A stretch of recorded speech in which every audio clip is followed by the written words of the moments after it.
今天来听女人的胜利。一个名叫林红的女人，在整理一个名叫李翰林的男人的抽屉时，发现一个陈旧的信封叠得十分整齐。她就将信封打开，从里面取出了另一个叠得同样整齐的信封。她再次打开信封，又看到了一个叠起来的信封，然后她看到了一把钥匙。这把铝制的钥匙毫无奇特之处，为什么要用3个信封保护起来？林红把钥匙放在手上，她看到钥匙微微有些发黑，显然钥匙已经使用了很多岁月。从钥匙的体积上看，她判断出这把钥匙不是为了门锁的，她要打开的只是抽屉上的锁，或者是皮箱上的锁。她站起来，走到写字桌前，将钥匙插进抽屉的锁孔。她无法将抽屉打开，她又将钥匙往皮箱的锁孔里插，她发现插不进去。接下来她寻找家中所有的锁，这把钥匙都不能打开。也就是说，这把钥匙与他们这个家庭没有关系。所以他意识到这把钥匙是一个不速之客。这天下午，这位35岁的女人陷入了怀疑、不安、害怕和猜想之中。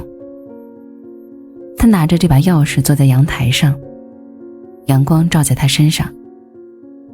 很长时间里她都是一动不动，倒是阳光在她身上移动。她茫然不知所措。后来电话响了，她才站起来，走过去拿起电话，是她丈夫打来的。此刻她的丈夫正在千里之外的一家旅馆里。她的丈夫在电话里说：林红，我是李翰林，我已经到了，已经住下了，我一切都很好，你还好吗？你还好吗？他不知道。他站在那里，拿着电话，电话的另一端在叫他：喂，喂，你听到了吗？他这时才说话：我听到了。电话的另一端说：那我挂了。电话挂断了，传过来长长的忙音。她也将电话放下，然后走回到阳台上，继续看着那把钥匙。刚才丈夫的电话是例行公事，只是为了告诉她，她还存在着。她确实存在着。她换下的衣服还晾在阳台上，她的微笑镶在墙上的镜框里，她掐灭的香烟还躺在烟缸里。她的几个朋友还打电话过来，她的朋友不知道她此刻正远在千里。他们在电话里说：什么？她出差了。她看着手中的钥匙，现在她丈夫的存在全在这把钥匙上了。这把有些发黑的钥匙向她暗示了什么？一个她非常熟悉的人向她保留了某一段隐秘，就像是用3个信封将钥匙保护起来那样。这段隐秘被时间掩藏了，被她认为是幸福的时间所掩藏。现在她意识到了，这段隐秘正在到来，同时预感到它可能会对自己产生伤害。她听到了一个人的脚步声正在走上楼来，一级一级地接近她，来到她的屋门前停了一下，然后继续走上去。第二天上午，林红来到了李翰林工作的单位。她告诉李翰林的同事，说他要在李翰林锁着的抽屉里拿走一些东西。李翰林的同事认识他，一位妻子要来拿走丈夫抽屉里的东西，显然是理所当然的。他就指了指一张靠窗的桌子，他将那把钥匙插进了李翰林办公桌的锁孔，锁被打开了。就这样，她找到了丈夫的那段隐秘，放在一个很大的信封里，有2张相片，是同一个女人，一张穿着泳装站在海边的沙滩上，另一张是黑白的头像。这个女人看上去要比她年轻，但是并不比她漂亮。还有5封信件，信尾的署名都是青青。这个名字把她的眼睛都刺疼了。青青，这显然是一个乳名。一个她完全陌生的女人，把自己的乳名给了她的丈夫。她捏住信件的手发抖了。信件里头充满了甜言蜜语。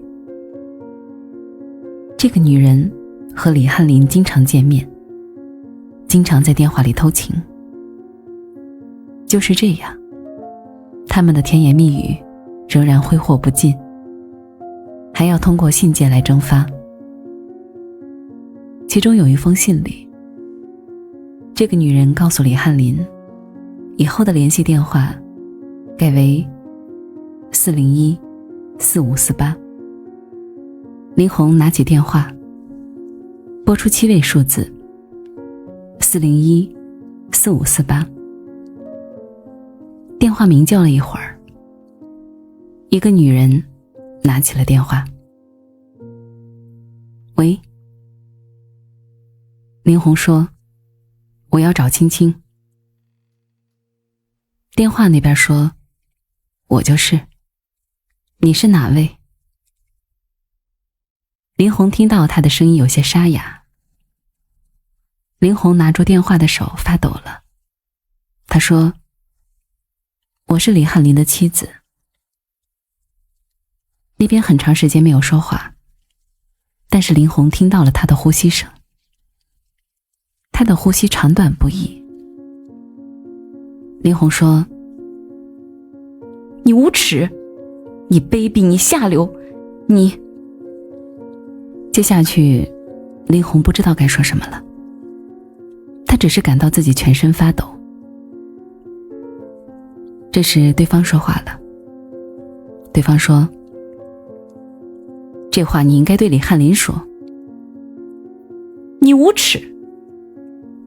林红在电话里喊叫起来，你破坏了我们的家庭，你真是无耻！我没有破坏你们的家庭。那边说，你可以放心，我不会破坏你们的家庭。我和李翰林不会进一步往下走，我们只是到此为止。我并不想嫁给他，并不是所有女人都像你一样。然后那边把电话挂断了。林红浑身发抖站在那儿，她的眼泪因为气愤涌出了眼眶。电话的忙音在她耳边嘟嘟地响着。过了很长时间，林红才放下电话，但她依然站在那儿。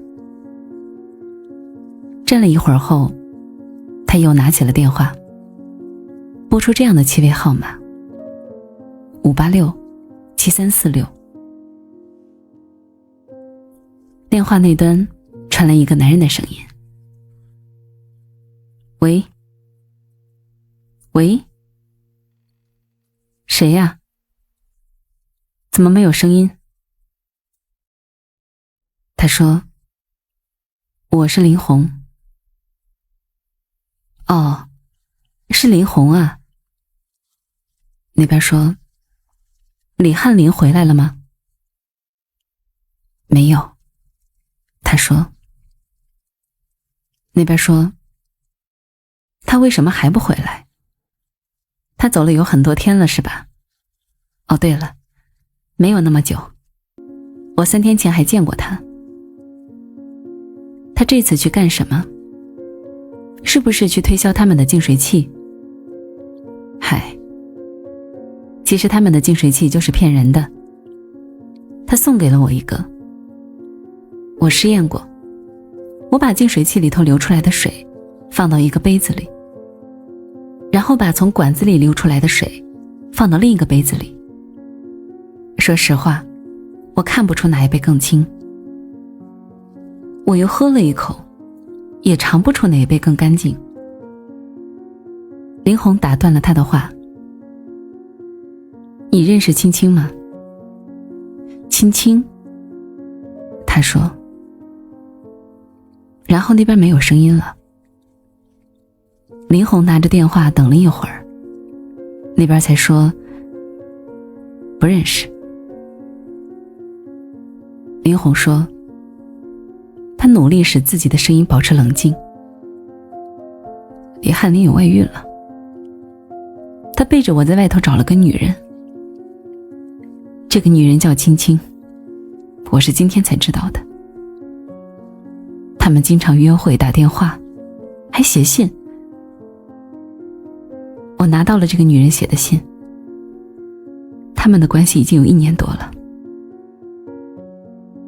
电话那边这时打断了他的话，那边说，李翰林的事儿我都知道，我就是不知道这个叫青青的女人，你是不是误会他们了？他们可能只是一般的朋友。对不起，有人在敲门，你等一下。那边的人放下了电话。过了一会儿，他听到2个男人说着话，走进了电话。电话重新被拿了起来。那边说，喂，然后没有声音了。他知道他是在等待他说下去，但是他不想说了。他说，你来客人了，我就不说了。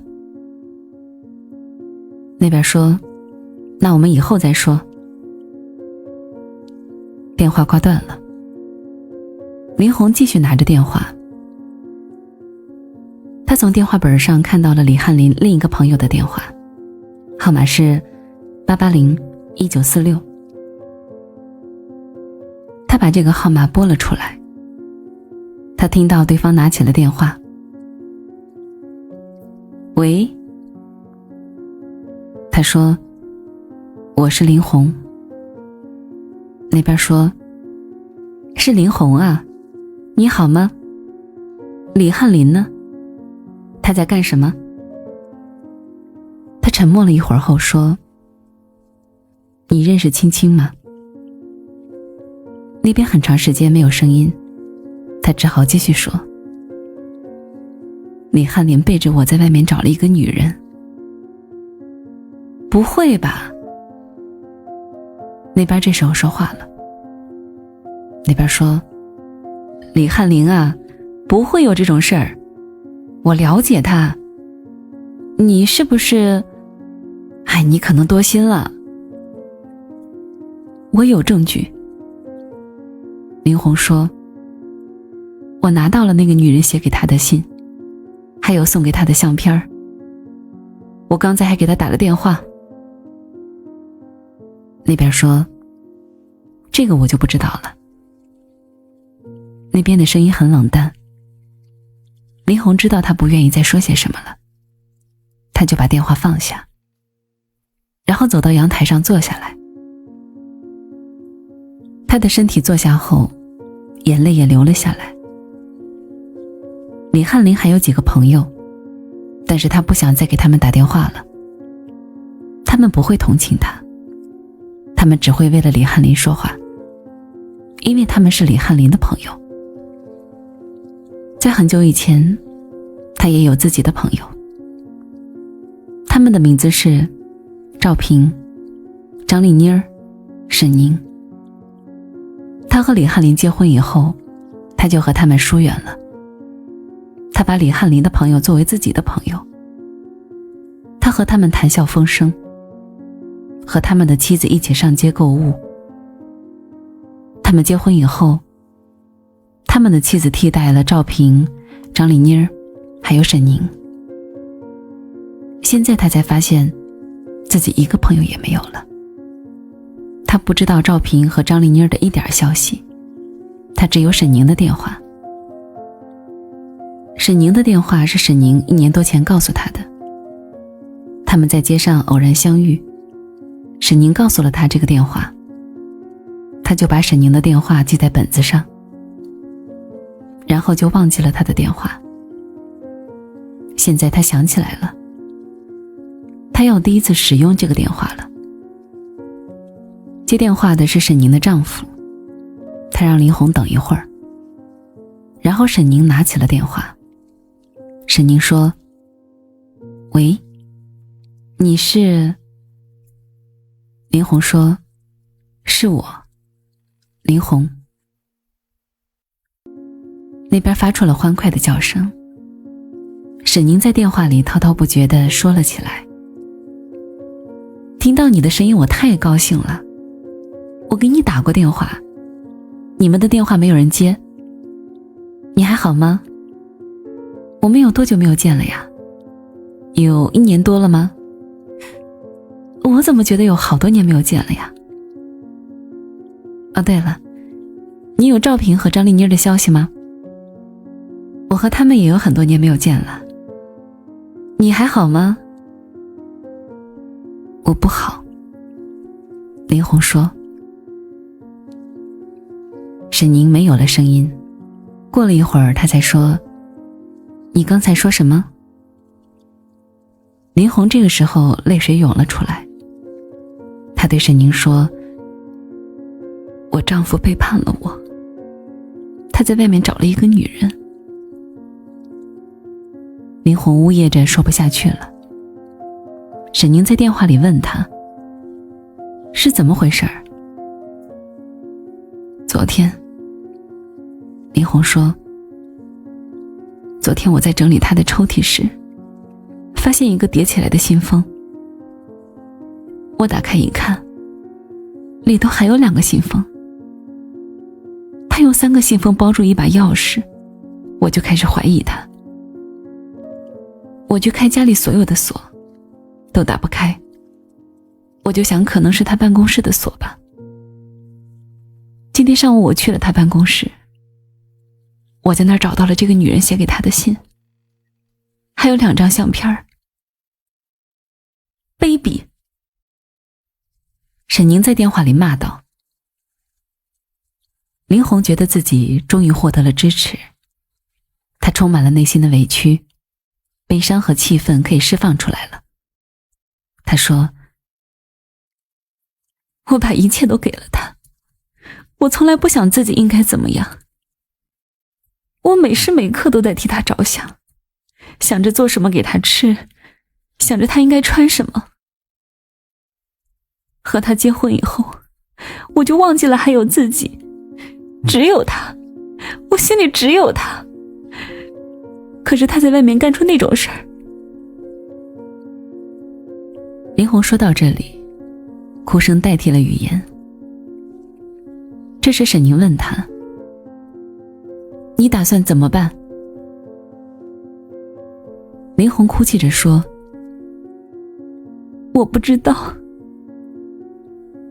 我告诉你，沈宁说，这个时候你不能软弱，也不能善良，你要惩罚他。从现在开始，你不要再哭了，尤其不能当着他哭，你要铁青着脸，不要再理睬他，也别给他做饭，别给他洗衣服，什么都不要给他做。你不要让他睡床上了，你让他睡到沙发上去，起码让他在沙发上睡上1年时间。他会求你，他甚至会下跪，还会打自己耳光，你都不要心软。他会一次次发誓，男人最喜欢发誓了，他们的誓言和狗叫没有什么两样，你不要相信，总之你要让他明白在外面风流带来的代价，要让他天天生活在水深火热之中，要让他觉得不想活了，觉得生不如死。得不到回应，到后来他让出了自己的床，他在沙发上躺下来看电视，他看着电视在沙发上睡着了，而且一觉睡到天亮。虽然这里面包含了他的阴谋，然而也是顺理成章的事儿。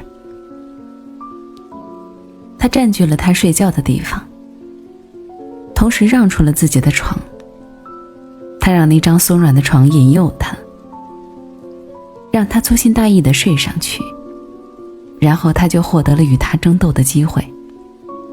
可是天亮以后，当他在沙发上醒来时，看到他坐在椅子上，头枕着餐桌而睡。他在家中夹着尾巴做人，看上去他似乎已经在惩罚自己了。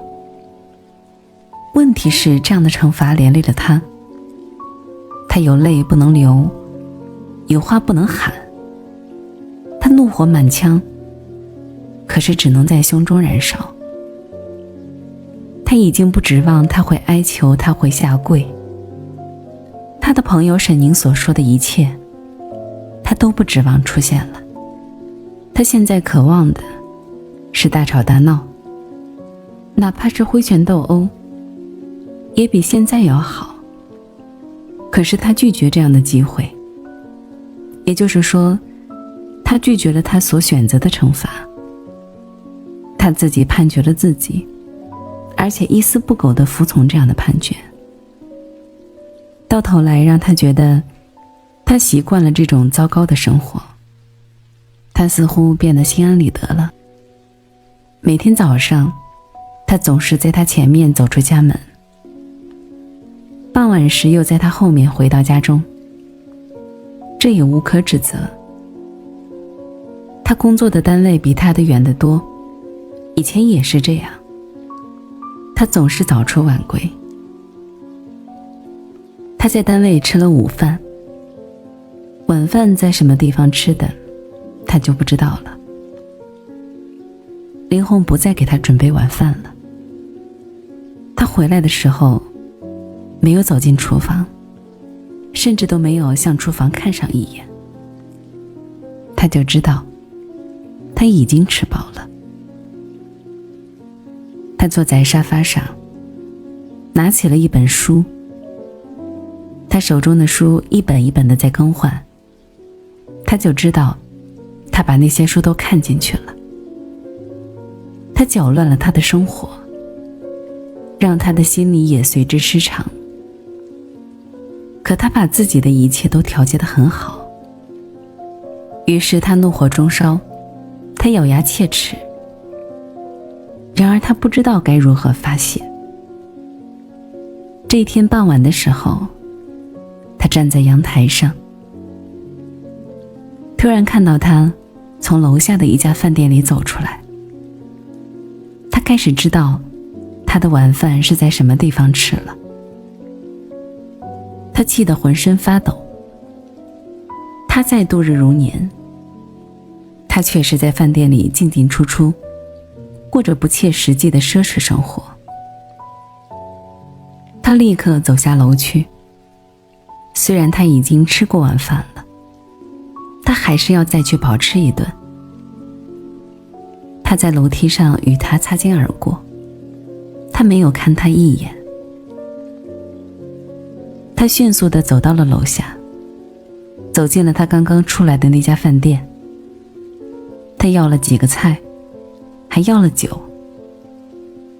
可是他吃了2口以后，就吃不下去了。他在饭店里吃了3顿以后，他心疼那些钱了。他动用了他们在银行的存款。他们的钱本来就不多，还有很多必备的东西没有买。这样的想法让他拉住了自己的脚。他的脚跨不进了饭店的大门。他重新站在家中厨房的炉灶前，给自己做起了最为简单的晚餐。然而，当他在家中阳台上继续看到他从下面的饭店里出来的时候，愤怒使他继续走进了楼下那家饭店。直到有一次，他与他在饭店里相遇为止。那一次他走进去时，看到他正在吃着一碗面条。他在远离他的一张桌子旁坐下，看着他周围的人都在奢侈地吃着，而他则是寒酸地吃着一碗面。他心里突然难受起来。就这样，后来他在给自己准备晚餐时，也给他做了一份。他把一只空碗放在桌子最显眼的地方，又将一双筷子放在碗上，将饭菜放到一旁。他希望他一进来就能注意到这些。在这点上，他没有让他失望。他看到为自己准备的晚餐时，眼睛一下子发亮了。然后他试探性地看了看他，确认这就是为他准备的。尽管他已经吃过面条了，但他还是坐到了桌前，把他做的晚餐全部都吃了下去。他吃完时，他已经回到了卧室，并且关上了卧室的门。他躺在床上，听着他打开门，走到床前。他在床前站了一会儿，在床沿上坐下来。他对他说：“我们能不能谈一谈？”他没有说话。过了一会儿，他继续说：“我们能不能谈一谈？”他还是不说话。可是他希望他能够滔滔不绝地说着。他认为他应该指责自己了，他哪怕不是痛哭流涕，也应该捶胸顿足。他应该像沈宁所说的跪下来，应该信誓旦旦，应该把所有该说的话都说出来。虽然他一样不会理睬他，可是这些他必须做到。然而他只会说：“我们能不能谈一谈？”他在他的床前坐了很久，看到他始终没有说话，就站起来走了出去。他听到他很轻地把门关上，他的泪水立刻涌了出来。他就这样不负责任地走了。他回到沙发前，他躺下来以后，刚刚出现的进展消失了，一切又都回到了开始的时候。这样的日子持续了26天，李翰林终于忍受不住了。他告诉林红，他身上所有的关节都在发出疼痛，他的脖子都不能自如地转动了，还有他的胃，因为生活没有规律，也一阵阵的疼了。所以他说，这样的生活应该结束了。他这时候声音洪亮了，他不再小心翼翼，不再蹑手蹑脚。他站在林红面前挥动着双臂，他显得理直气壮。他说，我已经惩罚了自己，可是你还是不肯原谅我。如果我们继续这样下去，不仅是我，你也一样无法忍受。这样的日子我实在是受够了，我不能再这样下去了。我们只能……他停顿了一下，我们只能离婚了。他说话的时候，林红一直背对着他，当他听到他说出的最后一句话时，猛地转过脸去。他说：你别想和我离婚，你伤害了我，你还没有付出代价，你就想逃跑了，你就想跑到青青那里去。我不会同意的，我要拖住你，我要把你拖到老，拖到死。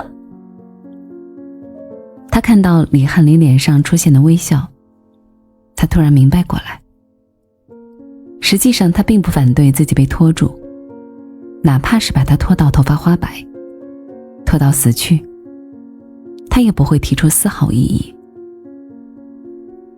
于是他不再往下说了，他站在那里，一时间不知道该怎么办。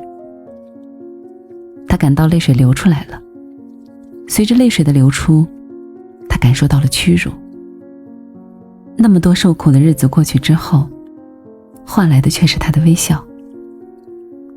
他一直在等待着他的忏悔，他对自己的指责，最起码他也应该有一次的痛哭流涕，有一次让他感到他真正悔过的行为。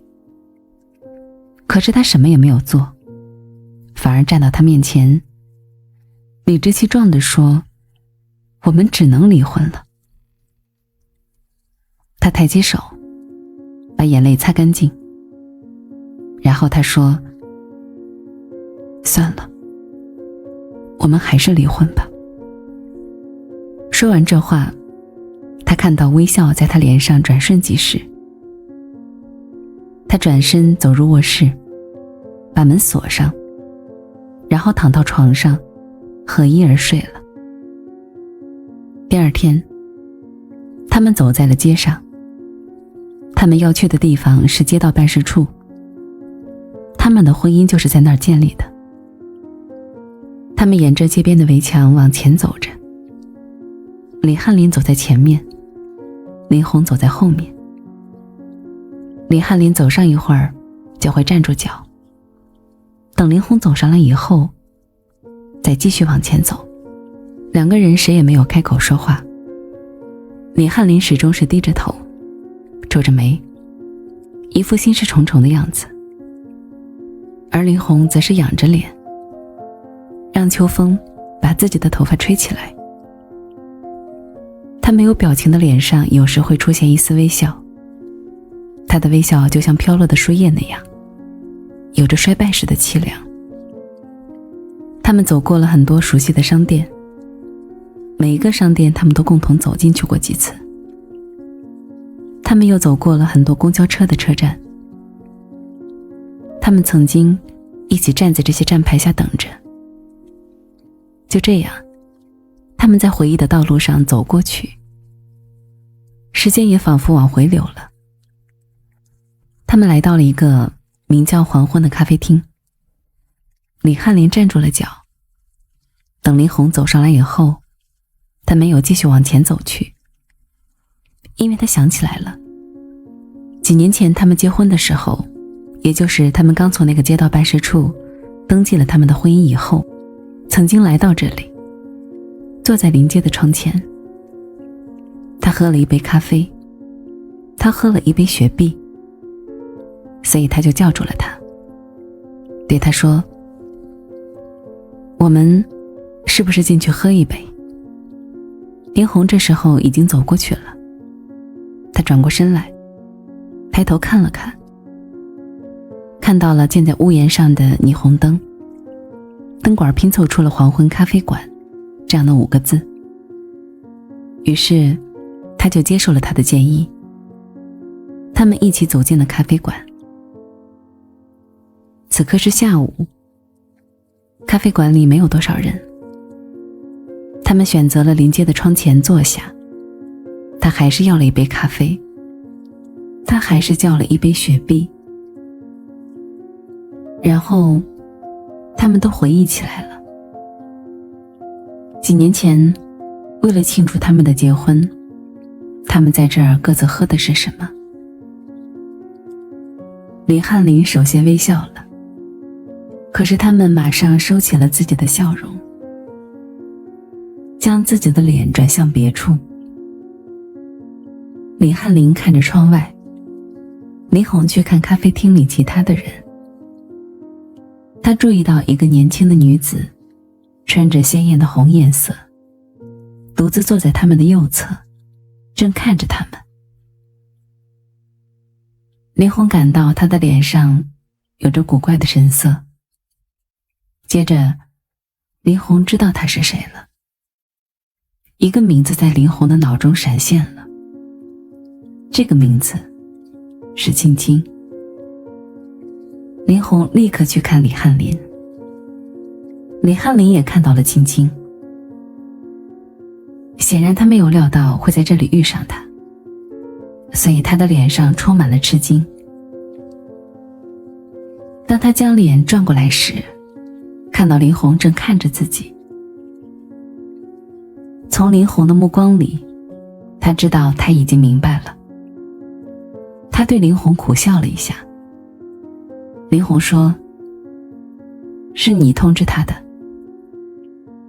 李翰林说：“你说什么？”林红说：“你告诉他我们要离婚了，所以他就来了。”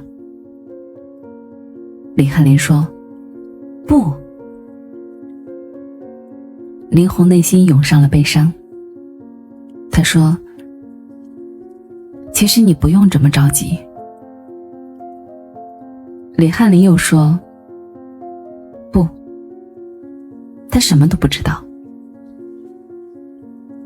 林红使劲看着李翰林，他看到李翰林脸上的神色十分坚决，他开始有点相信他说的话了。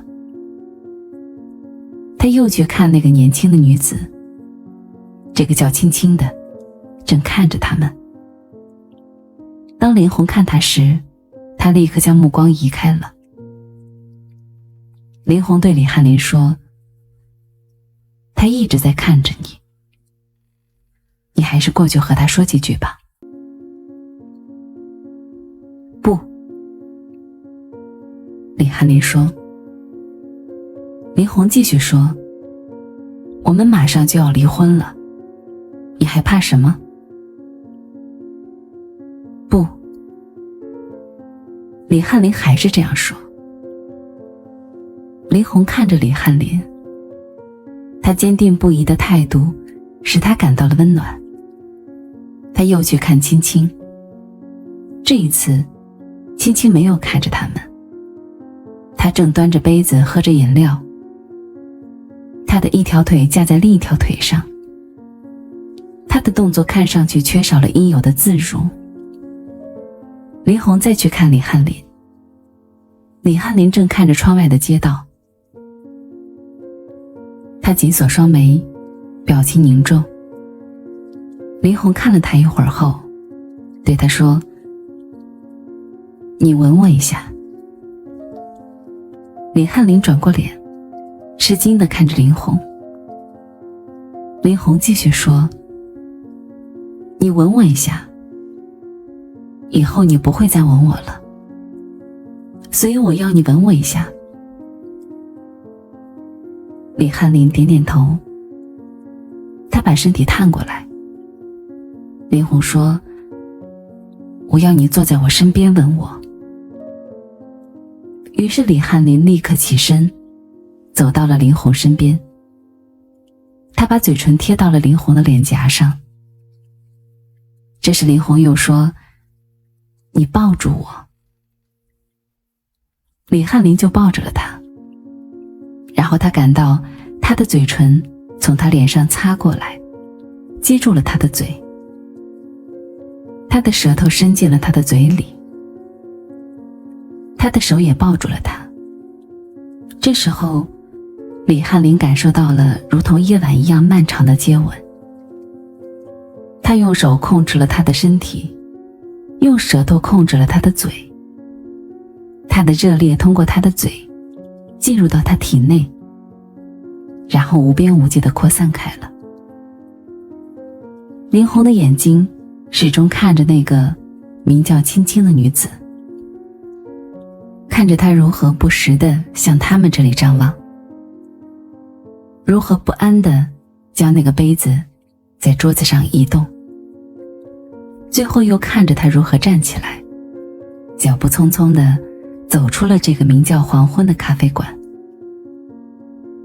当他红色的身影在他们身边闪过去，并且再不会出现以后，林红的内心涌上了快乐。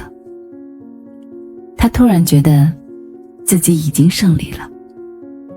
经过了26个日子的悲伤和愤怒，失眠和空虚之后，他不战而胜了。他的手从李翰林身上松开，他的嘴也从李翰林嘴上移开，然后他微笑着对李翰林说：“我们回家吧。”1995年9月9日。感谢收听。